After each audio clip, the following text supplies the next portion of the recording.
as camadas que existem na parte interna da Terra.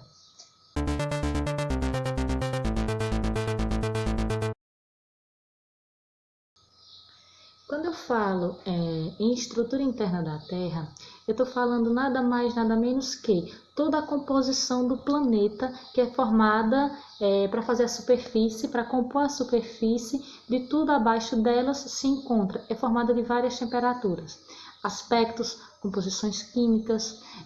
Para um melhor entendimento, abram aí o livro de vocês nas camadas terrestres, ok? A gente tem, basicamente, como vocês podem ver aí, a crosta, que é a superfície. Logo em seguida, temos o manto externo. Depois do manto externo, manto interno. Depois do manto interno, núcleo externo. E logo depois, núcleo externo. Eita, professora, mas o que é essa crosta terrestre? O que vem a ser? Entende-se, tá aí no livro de vocês na página 41, entende-se por crosta terrestre que ela estende-se por toda a Terra e se caracteriza por ser sua camada mais superficial, ou seja, a camada mais fininha. A espessura da crosta terrestre está entre 5 a 90 quilômetros. A espessura consideramos que divide em duas. Uma é a crosta oceânica, que é a mais fina, e a outra, a continental, que é aquela crosta mais grossa, certo? A crosta continental é composta principalmente por granito, que no caso o que vem a ser granito é uma rocha vulcânica. Já a crosta oceânica ela é formada por basalto, que é uma rocha de origem vulcânica, certo? Agora, tratando em falar dos mantos. O manto abaixo, ele está abaixo da crosta, certo? Encontramos uma camada mais espessa, que é formada em parte por rochas derretidas. Apresenta uma espessura em média de 2.900 quilômetros, ou seja, é bem mais grosso que a crosta. A parte mais rígida do manto, ou seja, é o manto superior, unindo a crosta terrestre, é denominado de litosfera. A temperatura na região do manto já é bem mais elevada, ou seja, é bem mais quente. Ela atinge em média 3.000 graus Celsius. Bem quente, não é mesmo? Por esse motivo, parte das rochas elas dão origem ao magma, certo? Que é um material que é bem mais pastoso e ele se sobrepõe o qual boiam. São estruturas rochosas, denominadas de placas tectônicas. As placas tectônicas, que são aquelas que se movimentam, que provocam terremotos, e aí por diante, certo? Quanto à expressão do manto empurrar o magma para as camadas superiores, no caso a crosta, esse magma pode ser chamado de lava.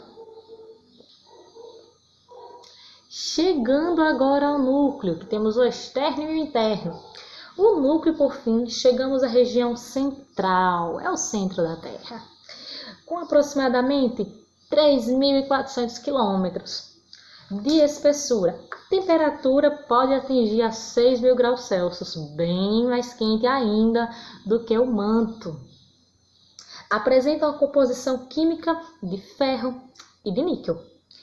É dividida como núcleo externo e como núcleo interno.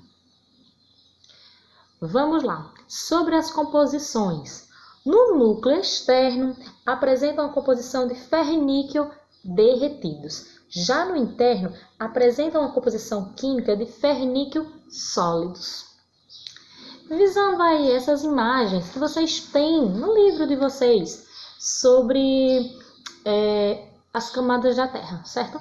Eu quero que vocês façam um desenho aí no caderno de vocês mesmo, explicando sobre cada uma, a crosta, o manto interno, o manto externo, o núcleo interno e o núcleo externo. Desenhe, faça um desenho bem caprichado, se inspirando no que já tem aí no livro. Ainda dentro do assunto, vamos explorar um pouquinho sobre os movimentos das placas tectônicas. Está aí no livro, na página 42. Os continentes, eles situam-se sobre as placas tectônicas. Também são denominadas de placas litosféricas. Essas placas interagem umas com as outras. Por isso que às vezes ocorre delas terem alguma movimentação, digamos assim, e nessa movimentação faz com que ocorram os nossos conhecidos terremotos. Alguns acabam provocando tsunamis, erosões e aí por diante. Essas placas, elas interagem umas com as outras, como eu falei, né, ocorrendo esse tipo de evento. E há 3 tipos de movimentos relacionados às placas tectônicas. São placas divergentes, placas transformantes e placas convergentes. As placas divergentes são o afastamento, são quando elas estão juntas e ocorre afastamento entre elas.